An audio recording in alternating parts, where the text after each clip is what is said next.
Moi bons días a todas e a todos. Graciñas por deixarme participar aquí neste club de lectura no que me gustaría reflexionar sobre como os galegos que están asentados no estranxeiro pois switch, non? Teñen a súa alternancia de códigos. Antes de nada, teño que dicir, como presentaron aí, son Cristina Negra Barcia, traballo para a Consellería de Educación de Galicia, concretamente son profesora de Lingua Española e Literatura en secundaria.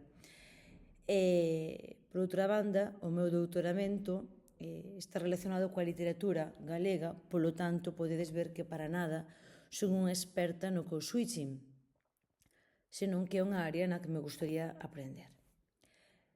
Gustaríame reflexionar un pouquiño sobre como os galegos asentados fora practican esta alternancia de códigos e para iso compre introducir un pouquiño Galicia. É unha rexión situada no noroeste de España que ten uns 2.700.000 habitantes e actualmente conta con dúas linguas cooficiais, as dúas con unha orixe no latín, o español e o galego. É importante salientar que o galego é oficial só dende 1983, mentres que o español leva sendo oficial durante moito tempo, polo tanto, podes intuir unha forte diglosia onde o galego é a lingua máis feble. Compre tamén salientar que un pouquiño derivado disto, xunto con outras causas sociolingüísticas, é bastante frecuente aquí en Galicia que haxa unha alternancia de códigos entre o galego e o español, que aquí coñecemos co termo castrapo.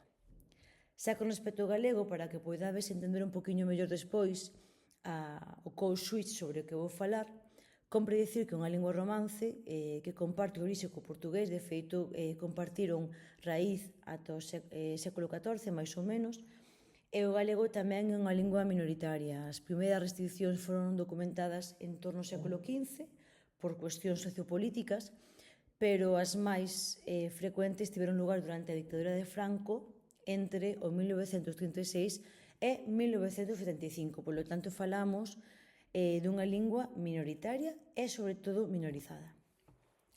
É tamén moi importante para entender un pouco a reflexión sobre a que vou falar hoxe, ter en conta que o 20% da poboación galega está actualmente emigrada. Somos unha nación, somos unha rexión de emigración. Fómolo e seguímolo sendo. Porén, a pesar de que levamos décadas, mesmo, centurias, emigrando, o code switching desta poboación que está asentada no estranxeiro prácticamente está sen investigar. De feito, buscando en bases de datos, atopeime só con esta investigación que trata un pouquiño o tema, pero en realidade é sacos fillos de inmigrantes asentados, neste caso en Londres. De feito, estou en contacto co autor e díxome que non investigara máis a maiores. Vemos aquí os países nos que hai máis galegos e eu vou a facer unha reflexión hoxe sobre o code switching, sobre a alternancia de códigos dos galegos que están en Estados Unidos de América, porque o azar levoume a plantearme un pouco esta cuestión. Galinglish ou Galespanglish, unha reflexión sobre o contacto bilingües polas comunidades galegas que están nos territorios anglofalantes, nese caso Estados Unidos. Eu penso que esta cuestión poderíase considerar un punto de partida para unha futura investigación. Teño que dicir, como veredes agora, que eu cheguei, ou ben polo azar ou polo destino, a este campo de investigación, o code switching, porque todo comezou cunha viaxe. Eu fun no 2011 desde Galicia a Nova York a visitar a familia, repetín esa viaxe posteriormente e ali escoitei un tipo de code switching no que o galego estaba implicado, o cal non tiña moito coñecemento ao respecto. O perfil dos falantes é un perfil tendo en conta que isto xurde todo dunha reflexión tras unha observación indirecta e casual durante 2 estancias curtas en Nova York. Pois cando os galegos falan entre eles, os que están en Nova York, vemos que a idade é duns 50-70 anos e a idade de adquisición do inglés foi de adultos cando chegaron aos Estados Unidos. E, de feito, o nivel educativo adoita ser só os estudos primarios nas escolas de Galicia. As linguas que están relacionadas, implicadas neste conxuiche, son o galego, a cal podería ser considerada a matrix language, e compre dicir que é a que se fala na casa, pero estes galegos non a estudiaron nas escolas en Galicia porque estaba prohibida durante a dictadura de Franco. Pola contra, se ben na casa, nos fogares, non falan o español, sí que a estudaron cando estaban escolarizados en Galicia porque era a única posible durante a dictadura de Franco. Entón, parten desta diglosia lingüística xa inicial do seu país, da súa rexión, e, cando chegan aos Estados Unidos, adquiren de adultos en inglés e normalmente sen seguir estudios formales, senón nas rúas, no traballo, sen unha educación formal. Este é un pouco o contexto lingüístico.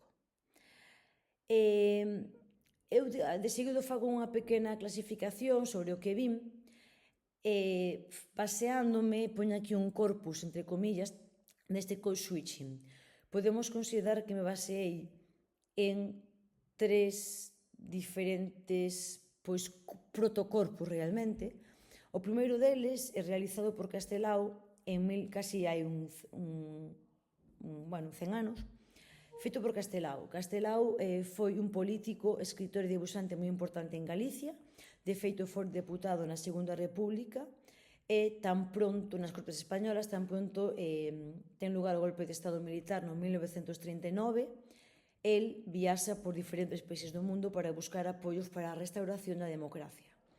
Polo tanto, el chega a Estados Unidos, pasa ali 2 anos e escribe neste libro que poden ver aquí a súa reflexión sobre as súas experiencias durante 2 anos en Estados Unidos.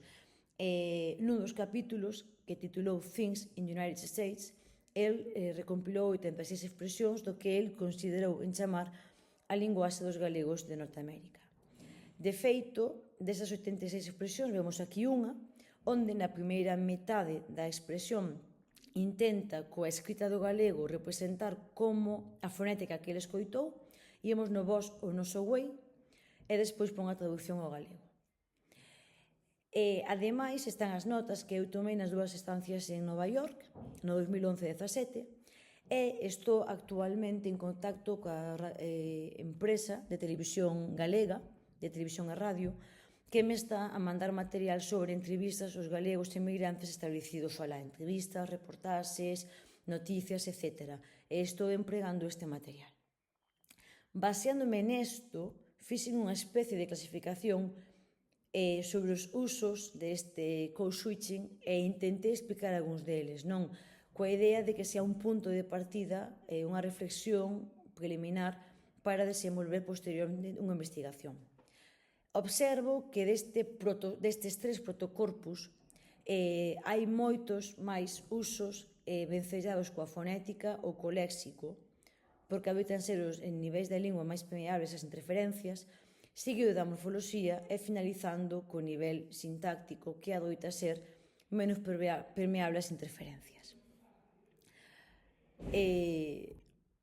A nivel fonético, compre salientar que o sistema vogálico galego ten 7 vogais, mentres que o inglés ten máis ou menos unhas 12, polo tanto, pois hai vogais en inglés que non existen no galego e causa dificultades na pronuncia, non? Aquí teño como algunhas explicacións e exemplos ou ben de Castelao ou ben dos que eu mesma tomei. Pois algunhas vogais en inglés adoitan ser sustituídas por as máis cercas no galego. Por exemplo, estes fonemas, non? Estes fonemas non existen no galego e adoitan dicir ticha ou fen.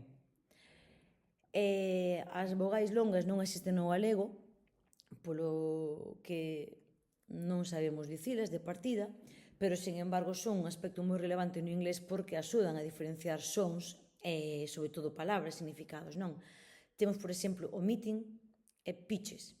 E, ademais, vemos aquí no omitting un cambio de xénero, vale? Debería ser femenino e pasa masculino, pero isto xa é o nivel morfosintáctico. E temos que din sit en vez de bedsheet. Continuando neste caso co nivel consoántico, vemos que o S líquido non existe en galego, polo tanto é bastante común que se engada un E ao principio da palabra. Slide, store, unai, stay, statement e ou I am Spanish. Moitas consoantes finais do inglés non son como os no galego. Na fonética galega, isto implica dificultades na pronuncia, por exemplo, o CH final, non? Adoitamos engadir un E. Boteille un espiche ou chorcha. E aquí gostaríame compartir un exemplo que condensa casi todas esas dificultades que esta palabra. Temos unha vogal que non hai en galego, temos unha D final consoante, temos unha CH consoante e adoitan dicir sanjuiche, o cal podemos ver que fai mesmo irrecoñecible a propia palabra. Movéndonos agora ao nivel léxico, vemos un gran uso de préstamos asociados pois aos campos semánticos do día a día, non?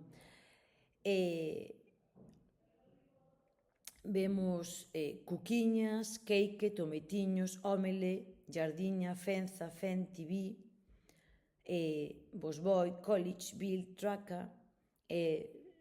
Pareceme especialmente interesante, ben parecido, a correr un negocio, porque correr en galego é simplemente o feito físico, a actividade física, non é liderar un negocio, ou ben parecido que está máis preto do calco que do préstamo. Pasando agora ao nivel morfolóxico, no paradigma nominal, o que máis observei é que é moi típico coller unha raíz inglesa, un sufixo inglés, unha raíz inglesa, e poñerlle un sufixo galego. Castelao recolleu grosería, farmero, loyalista. A mí me parece moi interesante este exemplo que escoitei eu. Bagel, un tipo de pan, máis iño, que é normalmente apreciativo en galego, polo tanto, para min é pois un bagel moi riquiño, un cute bagel. Con respecto ao paradigma verbal, é bastante común intentar facer encaixar os verbos do inglés dentro do paradigma verbal galego, onde os infinitivos rematan en ar, ir, resultando en verbos como chequear, fuleas, to fool somebody, braveas ou helpeame. Eu escoitei, por exemplo, parquear, lanchear ou machear. Neste caso, para a roupa. No nivel sintáctico son poucos os exemplos que eu puden anotar destes tres protocorpus, pero é moi importante prestar atención porque hai algúns casos realmente complexos. Por exemplo, aquí son expresións, around a cona, esta é para dicir que está algo cerca, porque é controvertida, porque a maneira de pronunciar cona pois coincide co uso, a maneira vulgar de pronunciar en Galicia vaxina. Estivemos en strike, cambiaron o verbo, nós dicimos facer strike. Banqueoume, este é especialmente complicado para nós porque para nada dicimos tipo de expresión é totalmente diferente. Pásame con frisouseme ou testaremos sangue. Resulteme moi significativo, había ningún problema, porque en galego é obrigatorio sempre a doble negación, precisamos un non antes, e esta para min é bastante complexa, está suposto caer moita cantidad de neve, it's supposed to snow, porque en Galicia non temos esta expresión, totalmente diferente, supónse que vai nevar ou algo así. E despois, gustaríame falar de dous fenómenos que me parecen moi interesantes. Por exemplo, a interferencia que resulta de intentar adaptar a construcción inglesa to have something past participle, que non existe no galego, cun resultado moi curioso. O resultado, mira que guapa estás coas túas neliñas dom, coa intención de falar dunha manicura que che fixeron nun salón de beleza. Como nota cultural, vemos aquí unha ilustración feita por inteligencia artificial onde unha muller está vestida con traxe tradicional galego facéndose as uñas. E por outra banda, moitos dos casos que escoitei dentro do nivel sintáctico poderían se encaixar dentro do fenómeno da converxencia, tal como a entende Francisco Moreno Fernández, que consiste en favorecer un uso dominante nunha lingua que non é a gramatical nesa lingua, pero pouco frecuente. Por exemplo, isto pasa co uso do posesivo, determinante posesivo, cando falamos de exámenes. É moi típico en inglés dicir I have passed my exams, pero en Galicia o posesivo omítese, dicimos aprobei os exames.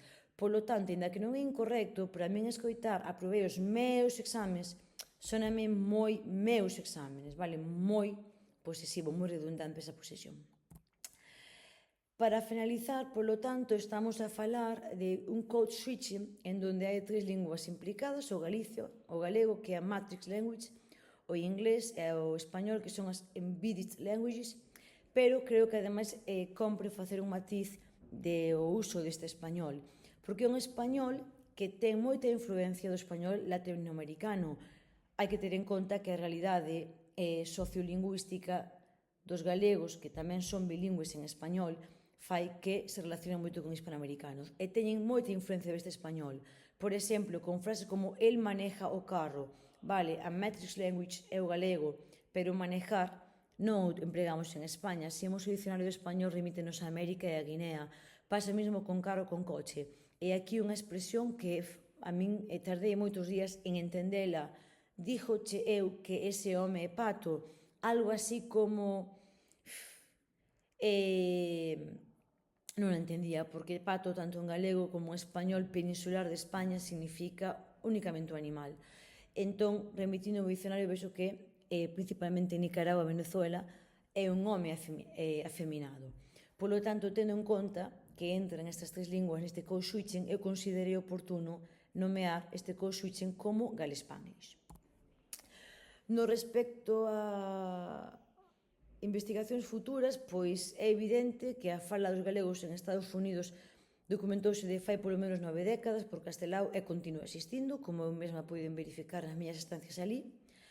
Polo tanto, considero que este fenómeno lingüístico debe estudiarse en profundidade, debe continuar a estudarse, así como tamén o resto dos code switchings en donde o galego está implicado.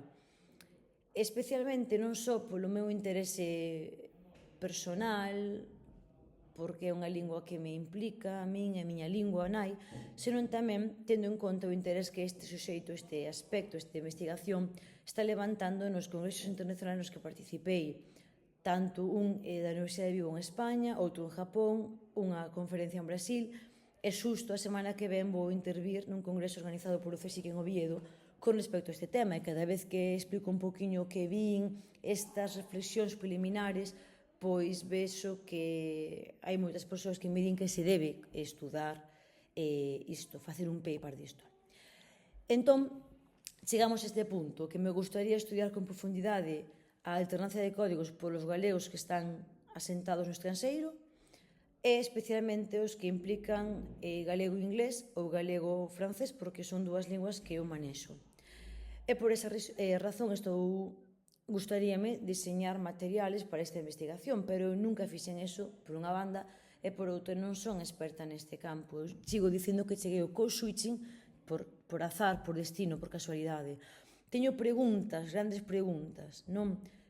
Como conducir unha investigación, como desenvolvela, se existen materiais publicados que eu poida utilizar para esta investigación. Aquí vemos un cadro grande de algunhas preguntas para seren respondidas. Tamén xa, antes de empezar a lelas rapidamente, dicir que todas as suxestións, correccións, todos os comentarios son moi benvidos, non? Teño cuestións básicas, se hai algún material que vexades de outros estudios, outros papers que eu podo reutilizar. Penso que esta investigación se podría desenvolver nos centros de inmigrantes galegos, por exemplo, Casa Galiza en Nova York ou en Suíza, por exemplo.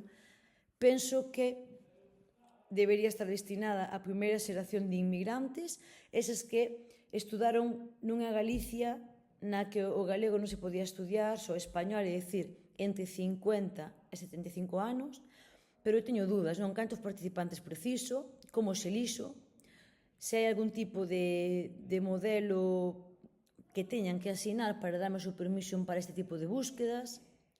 Despois penso que sería interesante facer un cuestionario individual para crear un tipo de perfil, non? Idade, nivel de educación, tempo establecido no estranxeiro, tipo de contacto con outros galegos, relación con Casa Galicia, por exemplo, ou non. Por exemplo, non sei como preguntarles pola súa concepción sobre o code switching, sobre o Galespanglish, tendo en conta que son unhas persoas con moi pouco nivel de estudios e moi pouca percepción sociolingüística.